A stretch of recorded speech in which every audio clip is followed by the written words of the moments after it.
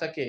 حضرت مولانا حلیم اللہ صاحب قاسمی صدر جمعیت العلماء مہاراشٹر نے اپنے سمبودھن میں اس وقت وہاں پر حضرت مولانا سید نصر اللہ حسینی صاحب جالنا، حضرت مولانا عیسیٰ خان صاحب کاشفی، حضرت حافظ عبدالعظیم شاہ صاحب، حضرت مولانا قاری محمد اسماعیل صاحب رشیدی، حضرت مولانا شاہد صاحب، حضرت حافظ صاحب نادر، حضرت حافظ محمد ذاکر صدیقی صاحب، حضرت مولانا غلام مصطفیٰ صاحب رشیدی، حضرت مفتی شفیع الدین صاحب قاسمی، حضرت حافظ عبید صاحب فیضی ہنگولی، حضرت مولانا وہاب صاحب بیتی، حضرت حافظ شیر خان صاحب کا ذکر کیا۔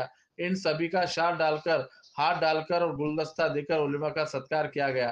مہاراشٹر بھر سے آئے مولانا حافظ مفتی اور قاری نے بھی اس جلسے میں شرکت کی۔ ہم آپ کو پوری ویڈیو دکھائیں گے لوگ پکار نیوز چینل پر۔ اگر آپ نے ہمارے لوگ پکار نیوز چینل کو ابھی تک سبسکرائب نہیں کیا ہے تو کرپیا جلدی کریں، ویڈیو کو لائک، شیئر اور کامنٹ ضرور کریں۔ ایڈیٹر سید ایوب، سنوادداتا شیخ اکرام۔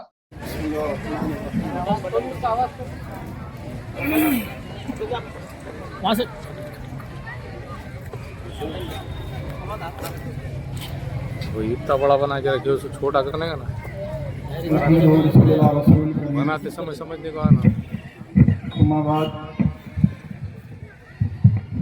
اعوذ باللہ من الشیطان الرجیم بسم اللہ الرحمن الرحیم۔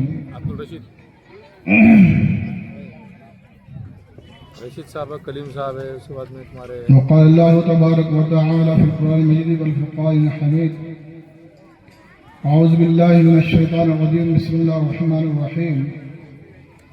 یا ایہا الذین آمنوا اطیعوا اللہ واطیعوا الرسول وأولی الأمر منکم، صدق اللہ العظیم۔ صدر اجلاس،